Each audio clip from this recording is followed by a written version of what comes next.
नमस्कार दोस्तों, आज के इस वीडियो में मैं अमित आप सभी लोगों के लिए लेकर आया हूं बायोलॉजी के अति महत्वपूर्ण प्रश्न, टॉप 30 प्रश्न जो कि आपके एग्ज़ाम पॉइंट ऑफ व्यू से काफ़ी इम्पोर्टेंट हैं।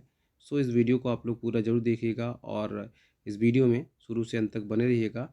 लास्ट में कमेंट करके बताइएगा कि आपको आपके कितने क्वेश्चन सही हुए। ठीक है, तो आप लोगों से एक गुजारिश और भी है कि अगर इस चैनल पे आप लोग पहली बार आए हैं तो इस चैनल को आप लोग सब्सक्राइब जरूर कर लीजिएगा। ठीक है, तो चलिए शुरू करते हैं आज के इस प्रश्नोत्तरी को। पहला प्रश्न है, निम्नलिखित में से कौन सा मैक्रो न्यूट्रिएंट है?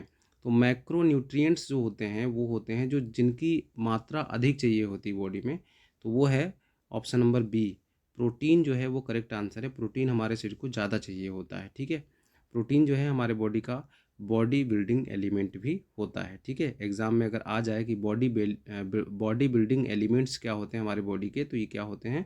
प्रोटीन होते हैं। अगला प्रश्न है, निम्नलिखित में से कौन सा ऊर्जा का मुख्य स्रोत है?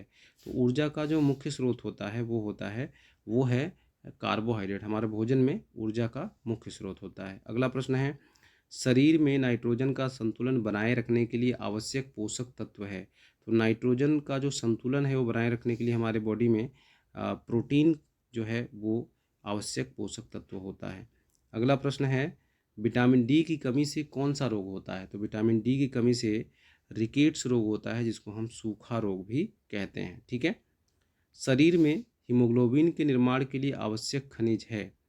तो हमारे शरीर में हीमोग्लोबिन के निर्माण के लिए आवश्यक खनिज जो होता है वो होता है आयरन। आयरन जो है बहुत ही आवश्यक होता है हीमोग्लोबिन के लिए। किस विटामिन को एस्कॉर्बिक एसिड के नाम से जाना जाता है? करेक्ट आंसर है विटामिन सी को एस्कॉर्बिक एसिड के नाम से भी जाना जाता है। ओके, अगला प्रश्न देख लेते हैं, वसा में घुलनशील विटामिन कौन से हैं?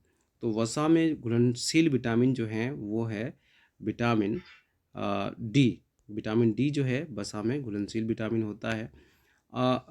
विटामिन्स आपको जब विटामिन्स का वर्गीकरण पढ़ेंगे तो उसमें आपको पता चलेगा कि विटामिन्स जो हैं दो प्रकार के होते हैं, जल में घुलनशील और वसा में घुलनशील। ठीक है, तो यहाँ हमें जल में घुलनशील विटामिन बी, सी और एच होता है। ठीक है, और वसा में घुलनशील जो होता है विटामिन डी है यहाँ पे। ठीक है, इन ऑप्शंस में से अगला प्रश्न देख लेते हैं, वेरी वेरी रोग किस विटामिन की कमी से होता है? तो वेरी वेरी रोग जो होता है विटामिन बी 1 की कमी से होता है। किसके? विटामिन बी 1 की कमी से होता है। अगर ऑप्शन में खाली बी आ जाए और बाकी के बी 12 या बी 1 ना हो तो आप विटामिन बी को सेलेक्ट कीजिएगा। ठीक है, चलिए आगे बढ़ते हैं। निम्नलिखित में से कौन सा शरीर में जल संतुलन बनाए रखने में मदद करता है? तो जल का संतुलन बनाए रखने में हमारे शरीर में सोडियम जो है वो काफ़ी मदद करता है जल के संतुलन में। अगला प्रश्न है, दूध में प्रचुर मात्रा में कौन सा विटामिन पाया जाता है? तो विटामिन डी जो है दूध में प्रचुर मात्रा में पाया जाता है। अगला प्रश्न है, पाचन प्रक्रिया में कौन सा एंजाइम प्रोटीन को पचाने में मदद करता है? तो पाचन प्रक्रिया में जो एंजाइम प्रोटीन को पचाने में मदद करता है वो है कौन सा? पेप्सिन। अगला प्रश्न देख लेते हैं, ग्लूकोज शरीर में किस रूप में संग्रहित होता है? तो ग्लूकोज जो है हमारे बॉडी में ग्लाइकोजन के रूप में संग्रहित होता है और इसको संग्रहित करता है हमारा लीवर। चलिए अगला प्रश्न है, पाचन तंत्र में वसा का पाचन किस अंग में शुरू होता है? तो जब हम खाना खाते हैं तो उसके अंदर वसा होता है, तो उस वसा का पाचन हमारे पाचन अंग के किस अंग में होता है? तो छोटी आंत में होता है। कहाँ पर होता है? छोटी आंत में। ठीक है, कौन सा खनिज हड्डियों और दांतों को मजबूत बनाता है? तो कौन सा खनिज बनाता है हमारे हड्डियों और दांतों को मजबूत? तो यहाँ पे ऑप्शन नंबर बी जो है वो करेक्ट है, कैल्शियम। अगला प्रश्न देखते हैं, ग्लूकोज को ऊर्जा में परिवर्तित करने के लिए कौन सा विटामिन आवश्यक है? तो ग्लूकोज को ऊर्जा में परिवर्तित करने के लिए विटामिन बी 1 जो है वो करेक्ट आंसर है। अगला प्रश्न देख लेते हैं, मल्टीविटामिन्स में शामिल नहीं होता है क्या?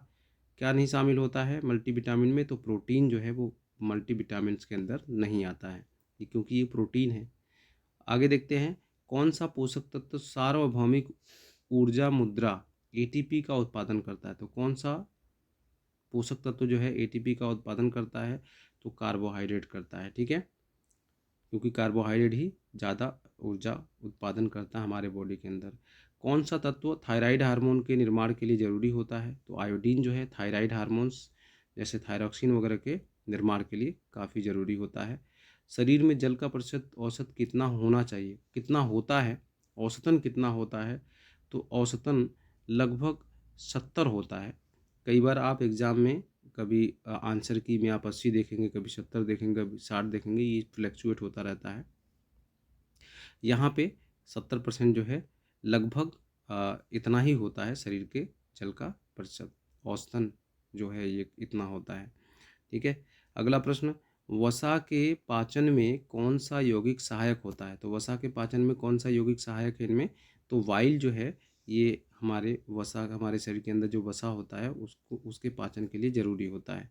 ठीक है। विटामिन ए की कमी से कौन सा रोग होता है? तो विटामिन ए की कमी से रतौंधी रोग होता है। ऑप्शन नंबर ए जो है करेक्ट आंसर है। निम्नलिखित में से कौन सा तत्व रक्त जमने में सहायक होता है? तो विटामिन के जो है वो रक्त के जमने में सहायक होता है, रक्त के थक्का बनने में सहायक होता है। निम्नलिखित में से कौन सा भोजन प्रोटीन का अच्छा स्रोत होता है? तो यहाँ पर दाल जो है प्रोटीन की बहुत अच्छा स्रोत है। ठीक है। अगला प्रश्न है, स्कर्वी रोग किस विटामिन की कमी से होता है? तो विटामिन सी की कमी से स्कर्वी रोग हो जाता है। और विटामिन ए की कमी से कौन सा रोग होता है? तो रतौंधी रोग होता है। और विटामिन डी की कमी से कौन सा रोग होता है? तो सूखा रोग होता है, जिसको हम रिकेट्स कहते हैं। और विटामिन ई की कमी से जनन क्षमता में कमी आती है। ठीक है। अगला प्रश्न, कैल्शियम के अच्छे स्रोत हैं, क्या है इनमें से? मांस, सेब, आलू।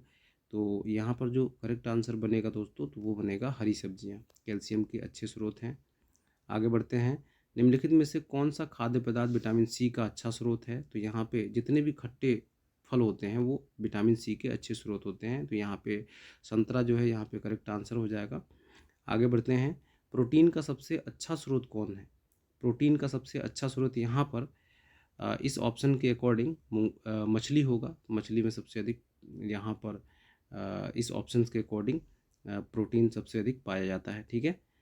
शरीर में कौन सा तत्व ऑक्सीजन का परिवहन करता है? तो शरीर में जो परिवहन करता है ऑक्सीजन का वो करता है आयरन। ठीक है। हीमोग्लोबिन में ये प्रचुर मात्रा में पाया जाता है और ये ऑक्सीजन का परिवहन करता है ऑक्सी हीमोग्लोबिन बनाकर। ठीक है। चलिए अगला प्रश्न देख लेते हैं, पोषण का कौन सा प्रकार जड़ के माध्यम से खनिज लवण और पानी को ग्रहण करने में शामिल है? तो स्वपोषी पोषण जो है वो क्या होता है, पौधों में होता है। और पौधे जो है जड़ के माध्यम से खनिज लवण पानी को ग्रहण करते हैं और शरीर के विभिन्न हिस्सों में पहुंचाते हैं। ठीक है। तो स्वपोषी पोषण यहाँ पे करेक्ट आंसर हो जाएगा। ऑप्शन नंबर बी जो है वो करेक्ट आंसर है। आगे बढ़ते हैं, निम्नलिखित में से कौन सा पौधों द्वारा नाइट्रोजन को ग्रहण करने का प्राथमिक स्रोत है? तो पौधों द्वारा जो प्राथमिक स्रोत के रूप में कौन सा नाइट्रोजन यहाँ पे ग्रहण किया जाता है? तो यहाँ पे ऑप्शन नंबर बी जो है वो करेक्ट हो जाएगा। नाइट्रेट आयन को प्राथमिक स्रोत के रूप में हम प्राथमिक स्रोत के रूप में पेड़ पौधे जो है ग्रहण करते हैं। ठीक है। तो आज के वीडियो में बस इतना ही। उम्मीद करता हूँ कि ये वीडियो पसंद आई होगी। वीडियो पसंद आया तो वीडियो को लाइक कर दीजिएगा, चैनल को सब्सक्राइब कर लीजिएगा। मिलते हैं अगली वीडियो में, तब तक के लिए बाय बाय, टेक केयर।